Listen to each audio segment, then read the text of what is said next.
नमस्कार दोस्तों, मेरा नाम ज्ञानेश्वर है और आपने देखना शुरू किया है खबरों के पीछे। रात के ठीक 9 बजे हैं और एक नई कहानी, श्रृंखला की कहानी हम लेकर आपके सामने हाजिर हुए हैं।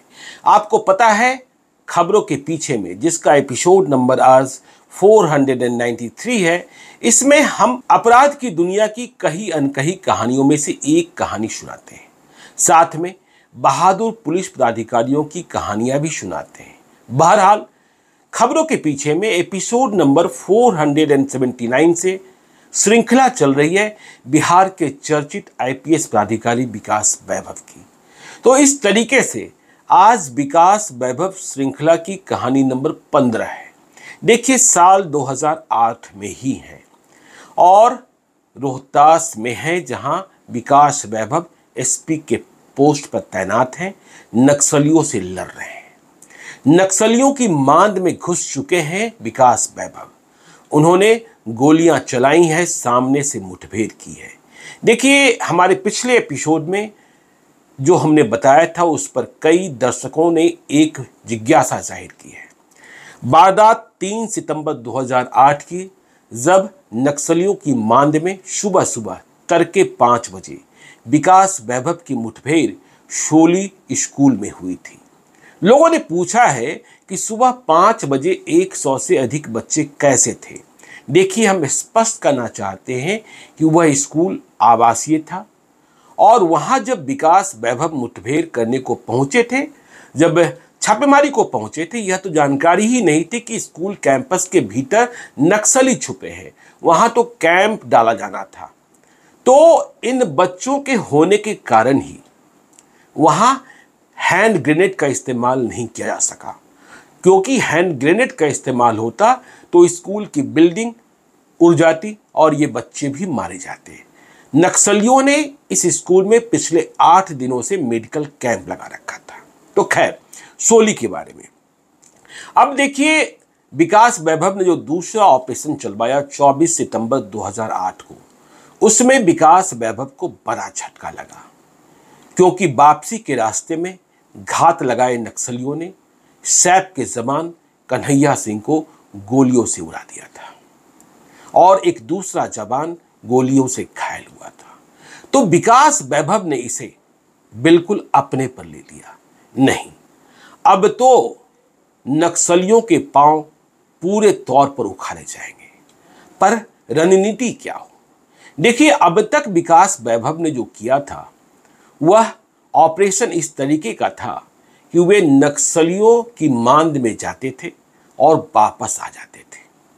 वहां रहने का कोई फैसला नहीं हो सका था और नक्सली भी समझ गए थे कि अब पुलिस वाले मेरी ओर आ रहे हैं, इसलिए वे भी सतर्क थे और अटैकिंग मोड में आ गए थे। विकास वैभव एसपी को हिट लिस्ट में नंबर 1 पर रख लिया था। तो विकास वैभव ने यह समझा कि जब घात लगाए नक्सलियों ने हमारे सैप जवान कन्हैया सिंह को उड़ा दिया गोलियों से चलती गाड़ी में, तो आगे का ऑपरेशन, इसकी रणनीति को बदलना होगा। क्योंकि जैसे ही हम पहाड़ से, जंगल से नीचे आते हैं, नक्सली फिर से एक्टिव हो जाते हैं।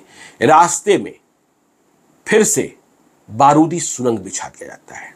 तो यह जानकारी मिलने लगी थी कि बारूदी सुरंग और भी अब बहुत अधिक संख्या में जंगल और रास्ते में बिछा दिया गया है, जिधर से पुलिस का मूवमेंट हो सकता है। तो विकास वैभव ने सोचा कि देखिए, कन्हैया सिंह हमारे जवान की मौत का बदला तो लेना ही है। तो अब एक फाइनल ऑपरेशन चलाते हैं, सर्जिकल स्ट्राइक करते हैं और इस ऑपरेशन का नाम दिया गया ऑपरेशन विध्वंस। मतलब अब नक्सलियों के खिलाफ विकास वैभव का ऑपरेशन विध्वंस चलेगा। तो रणनीति क्या हो? देखिए, यह भी जानकारी रखिए कि हमने आपको बताया था कि 24 सितंबर 2008 को पहली टुकड़ी, जिसे देहरी के एसडीपीओ मिथिलेश कुमार लीड कर रहे थे, जब वह सोली के पास दोबारा पहुंची थी, तो नक्सलियों ने लैंडमाइंस के विस्फोट में जो एंटी लैंडमाइन गाड़ी थी, उसे उड़ा दिया था। और यह भगवान का शुक्र था कि उस गाड़ी में सवार कोई भी जवान हताहत नहीं हुआ था, लेकिन गाड़ी ऊपर उछली थी, फिर नीचे आकर गिर गई थी और गाड़ी टूट गई थी। लेकिन यह किस्मत की बात थी कि गाड़ी बंद नहीं हुई थी। गाड़ी बंद बाद में उस गाड़ी के ड्राइवर ने किया था। लेकिन स्थिति ऐसी नहीं रह गई थी कि उस एंटी लैंडमाइन गाड़ी को वापस लाया जा सके। उस गाड़ी को वहीं छोड़ दिया गया था। और जानकर आपको आश्चर्य होगा कि आज भी वह गाड़ी वहीं है। 2023 में, 2008 में इस गाड़ी को लैंडमाइन से उड़ाया गया था। जब पुलिस पार्टी लौट गई थी तो नक्सलियों ने इस गाड़ी को क्षतिग्रस्त किया, आग के हवाले किया। आज वह गाड़ी प्रतीकात्मक बनी हुई है सोली में, जिसका दर्शन वहां जाने वाले पर्यटकों को कराया जाता है कि इस एंटी लैंडमाइंस गाड़ी को उड़ाए जाने के कारण ही विकास वैभव ने ऑपरेशन विध्वंस का फैसला किया था।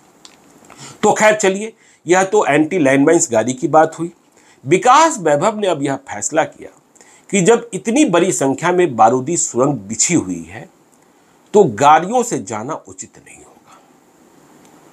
लेकिन जाया कैसे जाए? तो पैदल मार्च करना होगा और कोई छोटी टुकड़ी नहीं होगी, 100-200 लोग नहीं होंगे, कोई एक तरफा मार्च नहीं होगा। अब ज्वाइंट ऑपरेशन चलाना होगा, मतलब रोहतास की पुलिस को भी और कैमूर की पुलिस को भी, एक तरफ से इधर से, दूसरी ओर से उधर से। तो इसके लिए एक व्यापक रणनीति की तैयारी की जरूरत थी। यह रणनीति अकेले जिला स्तर पर तैयार नहीं की जा सकती थी। तो तब डीजीपी थे डीएन गौतम और आईजी ऑपरेशन थे एसके भारद्वाज। ये सब रोहतास पहुंचे। सीआरपीएफ मतलब पैरामिलिट्री फोर्स के आईजी भी पहुंचे। लेकिन इस बैठक को गुप्त रखा जाना था। यदि यह बैठक सासाराम में होती, यदि यह बैठक डेहरी में होती, तो जाहिर तौर पर नक्सलियों के भेदिए जान जाते। तो विकास वैभव ने एक गुप्त ठिकाने पर इस बैठक का आयोजन कराया, जिसमें डीजीपी, आईजी ऑपरेशन और सीआरपीएफ के आईजी शामिल हो रहे थे। यह बैठक हुई पुसौली के गेस्ट हाउस में। वहां पावर ग्रिड का गेस्ट हाउस है। और इस बैठक में विकास वैभव ने ऑपरेशन विध्वंस का मानचित्र दिखाया कि कैसे हम इस ऑपरेशन को अंजाम देंगे और कैसे इस ऑपरेशन के बाद से रोहतास नक्सलियों से मुक्त हो जाएगा। लेकिन इस पहले ऑपरेशन के लिए कोई 1000 जवानों की जरूरत थी, 10 कंपनी। अभी तक तो विकास वैभव 60 और 100 की संख्या में जवानों को लेकर, प्राधिकारियों को लेकर घुस रहे थे। लेकिन अब बड़ी तैयारी थी, 1000 जवान, 10 कंपनी। और यह तय हुआ, इस पर मुहर लग गई। डीजीपी ने मुहर लगा दी, आईजी सीआरपीएफ ने मुहर लगा दी। तो अब आगे कैसे बढ़ा जाए? तो तय यह हुआ कि गाड़ियों से नहीं चलेंगे। यदि गाड़ी से चलेंगे तो बारूदी सुरंग रास्ते में बिछा होगा, नक्सली कहीं से बारूदी सुरंग से हमें मार डालेंगे। तो पैदल चलेंगे। लेकिन जो पहाड़ी रास्ता था, जो जंगल का रास्ता था, वह रास्ता ऐसा था कि आप एक दिन में 10 किलोमीटर से अधिक चल नहीं सकते थे। यह भी तय हुआ कि दिन में ही चलेंगे, दिन के उजाले में चलेंगे, ताकि संदेश आ जाए।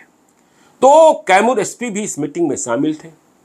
अंतिम सहमति यह बनी कि 300 की संख्या में, मतलब 300 की संख्या में रोहतास पुलिस और 300 की संख्या में कैमूर पुलिस तय मानचित्र पर जो रूट तय किया गया, उधर से नक्सलियों के इलाके में प्रवेश करेगी।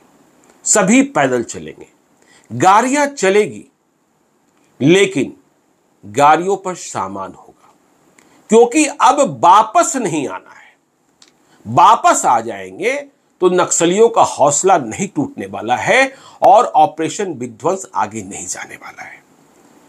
तो वापस नहीं आना है तो क्या करना है? तो यह तय किया गया कि नक्सलियों की मांद में घुसकर हम 3 रात गुजारेंगे और तीसरी रात को एक ऐसा स्पॉट होगा, एक ऐसा केंद्र बिंदु होगा, जहां कैमूर पुलिस और रोहतास पुलिस कि दोनों टुकड़ियां मतलब 600 जवान इकट्ठा होंगे। मतलब नक्सलियों के भीतर कोहराम मचा देना है। और इसके लिए इतनी बड़ी तैयारी की गई कि हेलीकॉप्टर की भी मदद ली गई। हेलीकॉप्टर की मदद कैसे? हेलीकॉप्टर को तैयार रखा गया गया में कि यदि कोई कैजुअल्टी होती है, यदि कोई फायरिंग होती है, एक्स्ट्रा फोर्स की जरूरत होती है, कमांडोज को बुलाना हो या घायल जवान घायल पदाधिकारी को एयरलिफ्ट कराना हो, तो हेलीकॉप्टर तुरंत टेक ऑफ करेगा।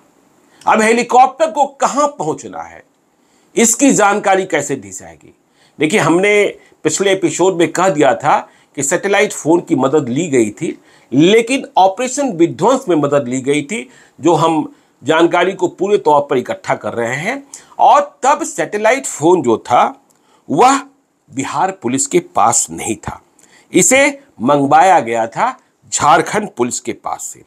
तो जो हेलीकॉप्टर तैयार किया गया वहां गया में, उसे वह स्थान बताने के लिए जहां उसे ऑपरेशन करना था, इसकी ट्रेनिंग दी गई दोनों पार्टियों को, कैमूर पुलिस की पार्टी को और रोहतास पुलिस की पार्टी को। दोनों पार्टियों को एसपी लीड कर रहे थे कि जहां जरूरत हो वहां फायर से धुआं किया जाएगा। आकाश में जहां धुआं दिखेगा वहीं हेलीकॉप्टर अपने ऑपरेशन को अंजाम देगा, चाहे एयरलिफ्ट करना हो या फिर कमांडोज उतारने हो। तो यह तैयारी हो गई और इसके बाद वह तारीख आई 4 अक्टूबर 2008, जब ऑपरेशन विध्वंस की विधिवत शुरुआत हुई और रास्ते पर चलना शुरू हुआ। लेकिन रास्ते पर जाया कैसे जाया जाए? विकास वैभव चाहते थे कि रास्ता हम ऐसा तलाशें जिधर नक्सलियों को कोई आहट न हो। नक्सली जानते थे कि पुलिस किस किस रास्ते से आ सकती है। विकास वैभव को भी पता था किन किन रास्तों में गए हैं।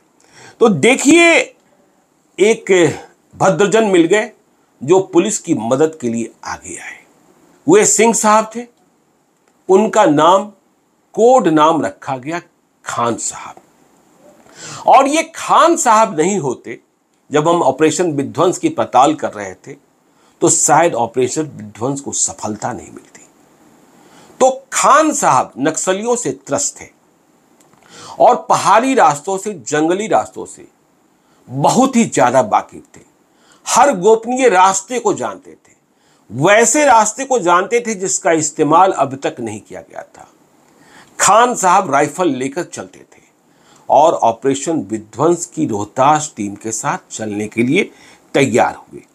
खबर यह दी गई कि जो 4 जानने वाले रास्ते हैं, रोहतास, चेनारी, नौहट्टा, सासाराम, इन रास्तों में बारूदी सुरंग बिछाया हुआ है। तो पहले ही जान माल का नुकसान क्यों झेला जाए? खान साहब ने एक नया रास्ता बताया जो गुप्त रास्ता था। हालांकि विकास वैभव ने इस रास्ते की पहचान पहले ही कर ली थी और यह रास्ता था गुड़िया गांव से, सासाराम से करीब 30 किलोमीटर की दूरी पर गुड़िया गांव। और वहां पर तारा चंडी टेम्पल है, बहुत ही प्रसिद्ध माता रानी का भवन है, यह सभी जानते हैं। तो इस रास्ते का इस्तेमाल अब तक नहीं किया गया था। इस रास्ते में नक्सलियों की आहट भी कम थी। तो यह बात तय हो गई कि इसी रास्ते से, तो देखिए, जो जत्था चला 300 लोग, सारे लोग पैदल, विकास वैभव आगे आगे और पीछे पीछे गाड़ी, कुछ गाड़ियां आगे भी। लेकिन जो पीछे गाड़ियां चल रही थी उन पर सामान थे।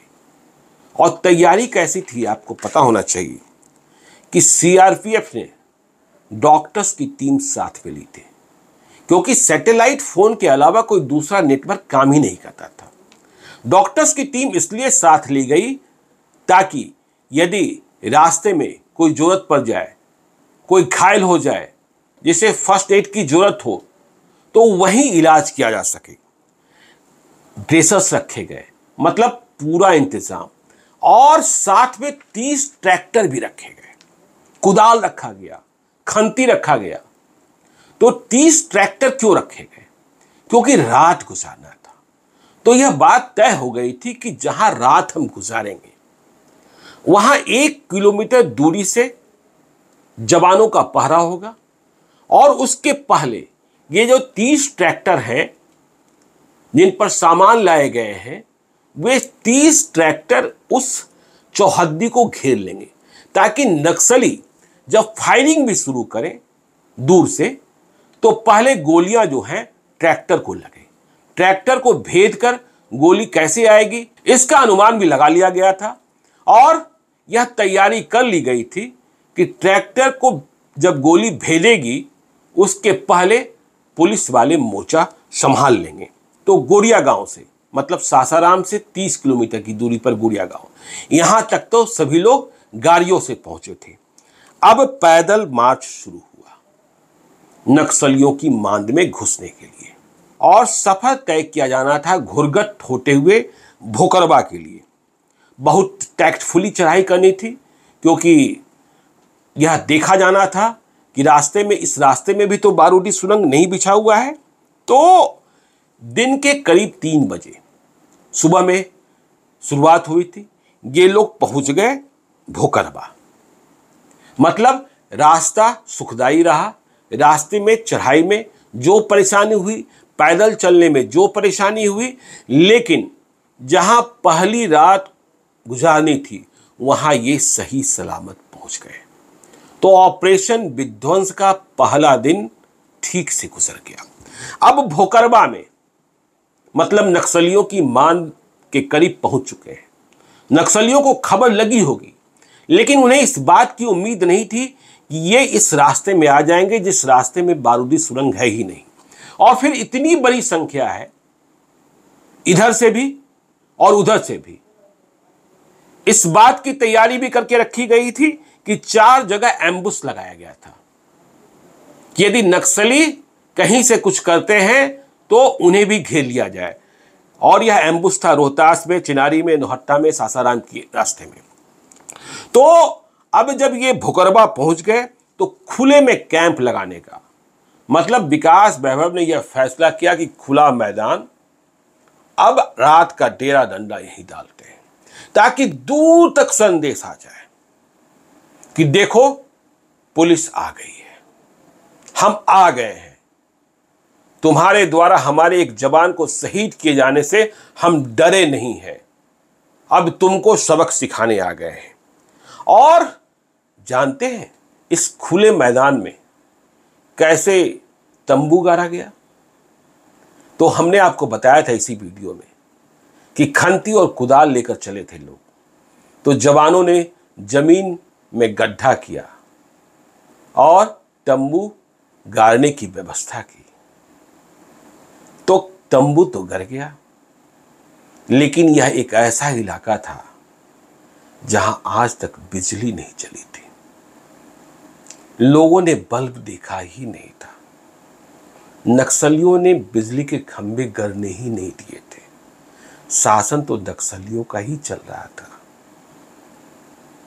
लेकिन ये 300 जवान रात अंधेरी ऐसे रात कैसे गुजार सकते थे?